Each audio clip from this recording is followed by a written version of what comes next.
Brigadier General Dan Conley, the Commanding General of Marine Corps Installations West and Marine Corps Base Camp Pendleton.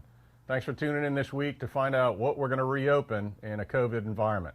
First off, thanks to those folks that have participated this week in the reopening of the HIT centers. I appreciate the folks that have been in there, following the rules, doing what they need to be able to do to get a good workout in, and I appreciate the staff that's there to make sure that we're cleaning it and providing an environment that is as clean of COVID as we can possibly make it. This week, we're going to expand the openings across Camp Pendleton so that we have some more options. We're starting with the rest of the gyms. Please bear in mind there are three kind of facilities we're really looking at right now that we're talking about the indoor gyms. First off are those facilities that have the HVAC and the air circulation that we need to make sure that we're mitigating COVID as much as possible. The facilities that already have those capabilities in place that the medical team has looked at will open as soon as Friday. There are some other facilities that need a little bit of maintenance to get those systems up and running to an optimal state.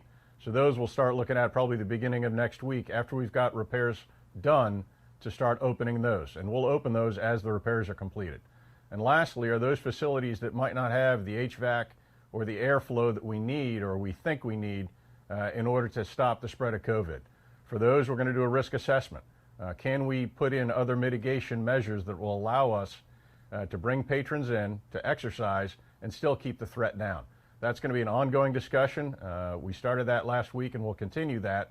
And as we can bring those facilities online, I know big facilities like Page Fieldhouse are what folks are thinking about.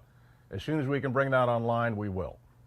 For other things, this week we rolled out the soft opening, if you will, on Monday of the beaches for PT, for running and those kind of things. This week we're going to expand it. So we're going to keep it open through the weekend.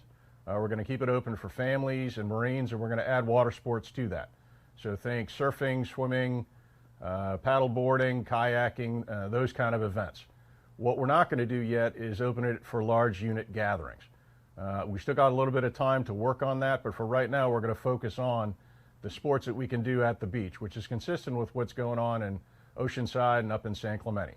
So if you're a runner, if you're a walker, if you enjoy water sports, the beach is open to you this weekend. We'll have lifeguards on staff. I would ask for your help in that and kind of policing that up.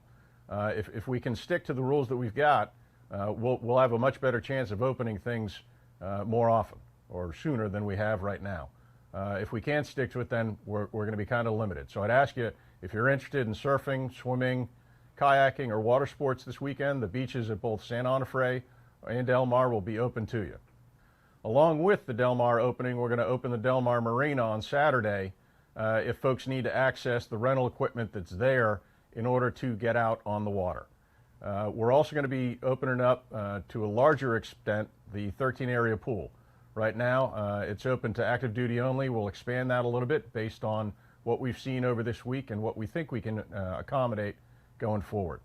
And then lastly, we're opening up the grill at Leatherneck Lanes to add another takeout option like we did at Windmill Canyon for those Marines that want to grab chow at a different spot.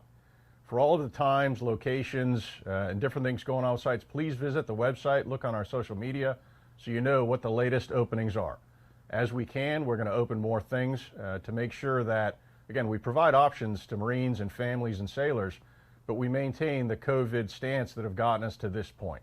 I'd ask for your continued patience in that. I'd ask for your continued social distancing, all the things that all of us know how to do, wearing our neck gaiters or our masks, washing your hands frequently, so that we can start to learn to live in this COVID environment. Thank you, and Semper Fidelis.